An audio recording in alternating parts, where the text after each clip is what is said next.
No, we can take questions. All right, raise your hand. We're gonna have Murph afterwards. Up front. How's Key doing after the injury on Sunday? He's good. He had an X-ray on his ankle yesterday, had an X-ray on his foot today, and what kind of came of that is just a lateral ankle and foot sprain. So we don't really have a timetable for return. So I just know the last couple of days he's been in here, every opportunity that he can, getting treatment, and obviously trying to get back as quickly as possible.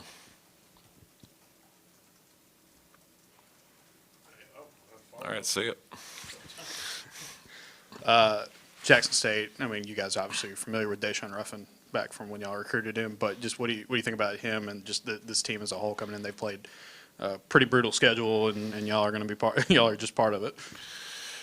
Yeah, I mean, you look at a team that finished 14-4 in the SWAC last year, made it to their conference championship game, and returned a good chunk of the production from that team. I think 65% of their scoring comes back from last year's team.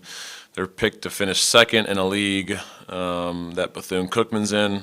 Obviously, Bethune-Cookman came in here and gave us all that we could handle. So if I'm Jackson State, and I told the guys this, they're licking their chops right now because they're looking at a team that was picked to finish ahead of them, that they probably think that they're better than, gave us everything that we can handle. So why can't we do that? On top of, like you said, they've played a really, really difficult schedule already, haven't gone to Illinois, haven't gone to Louisville, 2 top 10 teams. So they're not going to be scared of coming in here to Neville to play Auburn. So our guys got to understand that, we got to have the same type of preparation that we did for Houston in order to get ready for a good Jackson State team. And, for us, it's all about just continuing to grow, continuing to build, and just try to get better each week, which I think our guys have, done a pretty good job of doing since that first game. So, Daeshun is a guy that's always been just a super talented scorer. Preseason conference player of the year, does a little bit of everything for him, leads him in points and assists and steals. So can drive it either direction. Can finish in a multitude of ways. Can shoot it from not shooting great percentages this year, but I think part of that is just kind of similar to Tahad, probably having to take more difficult shots than he's used to. He'll find his footing out. But him and Dorian McMillian, who was the SWAC Freshman of the year last year, are 2 guys that are really, really talented offensively, and it's going to be a great test for our guys and their one-on-one closeouts and their one-on-one defense, which obviously got challenged in the last game. So they got pieces offensively, especially the guards that can expose some of the weaknesses that we may have. Stephen, how did Murph play, and how does body sort of respond to those extended minutes? I asked Murph yesterday before film how he was feeling. He said he was sore, which is what I expected. Playing even if Murph hadn't kind of come off multiple injuries, when you play a game of that level of physicality, you're going to be sore. And we watched film yesterday, and you watch Murph every time a shot goes up, he went and hit someone really hard. And when you do that for, he probably played 30, 31 minutes, that'll take its toll on you, as the game goes on. So, I thought going into the season, one of my biggest questions was, are we physical enough? Are we soft? And we challenged our guys, listen, Houston is typically known as the standard when it comes to playing physically and playing hard. And I thought our guys answered that in a big way. But are we going to continue to do that? Or are we just going to do it because it was Houston? So our guys have to, find a way to have that same mindset in their preparation, but also in their physical play, each and every game, if we want to be able to have the success that I think we're capable of. So Murph, was pretty sore yesterday, but we kept it pretty light for the guys that played heavy minutes yesterday. So, I think he'll be in a good spot today to give it a go and get ready for Jackson State. Obviously, you guys shifted the rotation when Murph was sitting out. If Key's out, how do you think that things may change? Maybe getting some more guys different minutes or different roles, or just kind of what does that look like? Yeah, I mean, Sebastian obviously slides into that spot, and you'll probably keep the starting rotation the same. and then we'll work a few different lineups in practice today, just as far as guys playing different positions. You know, Elijah's got to be ready to play some 4 in case of a pinch. You know, Phillip's got to be ready to play some 4. You know, to back up Sebastian. You know, and then from there, you know, you got to give. Simon's back in, coming back full speed. He'll be with the scout team today just so he can get some live reps in practice because he hasn't had those in 2 months basically. So, Simon will be on the scout team today. But, I think for us, like we're trying to find a little more depth at the guard positions. So, whether that's Blake or Abdul or Simon or maybe sliding Caden over to some 2, like it's open audition right now for those guys. Like if they, want to show me that defensively they're really good at keeping their man in front and they can physically check out and keep their man off the boards, then they're going to find more ways to get minutes. So, I have a lot of confidence in those guys offensively. That's not an area that, I need them to show me how good they are. They don't need to score to stay on the floor. Guys that come off the bench, like you have to be able to defensively keep your men in front and limit our mistakes on the defensive end. And any one of those guys wants to do that, I think the opportunity will be there. So, we'll definitely mess around some things today, lineup-wise, as far as what we're going to do if Key's not able to go tomorrow. And I wouldn't expect Key to play tomorrow just because I don't want him to play tomorrow. I want him to be healthy, and I want him to get back to 100% because this is a long season. So, we're gonna prepare this week and obviously prepare for this weekend or next week as if we may not have him. Key was my question, I'm sorry. You mentioned Elijah earlier. Obviously, he had the crazy dunk, but it looked like, for a guy playing in his first really big D1 game, he looked like, he belonged and hung in there physically. How did you think he did, and how he's really kind of proven himself early on for a wing in that spot?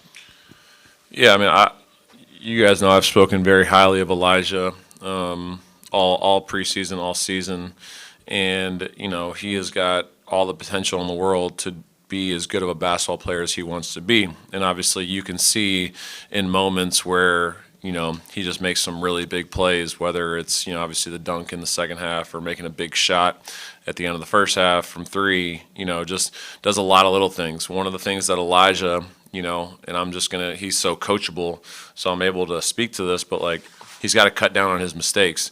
We talked about in this game specifically, playing off of 2 feet and not playing off of 1. And there was 3 times, I think, where Elijah ended up on the ground taking the ball to the basket, and it led to 7 points in transition.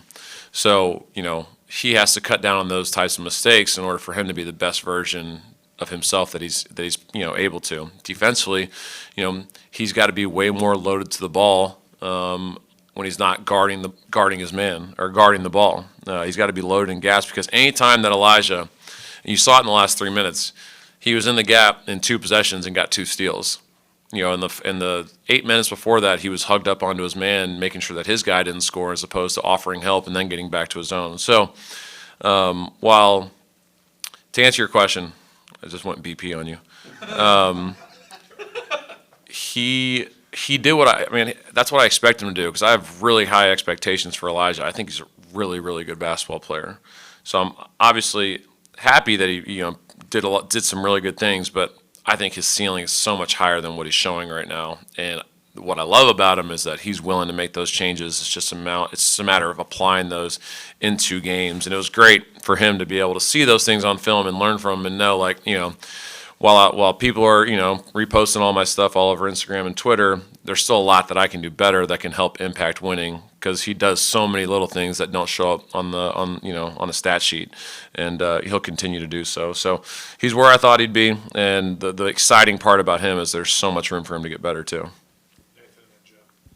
You mentioned after the Houston game how much y'all have improved defensively since Bethune-Cookman. How much of that has to do with communication on the floor? Seems like Tahad is a guy who sits down and talks a lot. Keyshawn Murphy is a guy who sits down and talks a lot. How much do you put an emphasis on that with those guys? I'm not happy with our communication, actually. I think it's got to be better.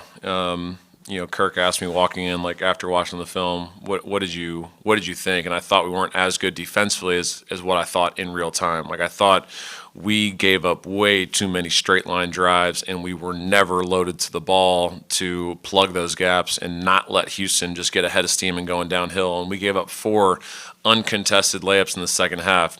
Like no one touched them. Like you guys could have freaking made those layups. So it's like it blew my mind, because in the Oklahoma State game we had the same issue, and we talk about like when Meck said that Berg like got after him that one day in practice, was exactly what he was talking about, was uncontested layups at the rim. And just too many times, like we were so concerned about our man scoring that we weren't loaded to the ball to help the guy guarding the ball. We left like KO and Elijah and Caden and those guys on an island way too many times, Murph, and it just allowed them to, when you're an offensive player and you have the ball and you look around and you see the guys one pass away completely hugged up to their men, all you see is wood, and you're able to drive it. But if those guys are loaded to the ball and you see their eyes, you're going to have a little more hesitancy when you're driving. In the possessions where we did that, good things happened. But then in the possessions when we didn't, it led to easy opportunities, or it allowed Houston to get to their mid-range game, which is something that they're pretty good at. So while the defense, was pretty physical, and I thought, obviously we hung in there punch for punch. Like there's still a lot that we got to get better at, as far as our gap discipline, our shot fake discipline, to be able to keep teams out of the paint, because that was one of the biggest areas that I thought really hurt us in the Houston game. Stephen, you talked about with Keyshawn out, what might happen to those minutes in the open audition and the importance of defense, but at the other end, he's averaging 12 shots a game. What does that do offensively? Do you think guys are excited, like, hey, I can, call my number, call some plays for me? Yeah, I mean, it's just we got to obviously have a little more emphasis on some of our guards. Tahad, KO, Elijah are going to have to do a little more offensively. But Sebastian is going to be asked to do more. We got to get Philip a little more involved offensively, because he's capable. But he's got to remember what we're doing. The last couple of games, Philip's had a few mental errors of just like remembering plays, and he's a really smart basketball player. So can't have those types of things happen. So it's just next man up. I think we have the one positive about our team is I think we have multiple options that can obviously score. I think we have, I don't know how many guys we have averaging double figures right now. We have 6 guys averaging double figures right now. So it just means more for those guys. And those guys just got to step up and do a good job of carrying the load. But yeah, you're right. I mean, he's averaging 10 free throws a game right now. Right? He's shooting 55% from 3, 51 from the field, and he's our best offensive rebounder. So yeah, it's obviously it's a big void, but I thought our guys did a good job in the last. What was he out? He was out the last 4 minutes. Did a good job the last 4 minutes of really hanging in there. And I think they only scored 2 points when he went out. So our guys defended, they guarded, but obviously we just got to we probably got to focus a little more on the guards, with him being out of the game, and just letting those guys play more out of ball screen, play more in space to get themselves involved, but also get others involved. Thanks, Steve. Good. Thanks, guys.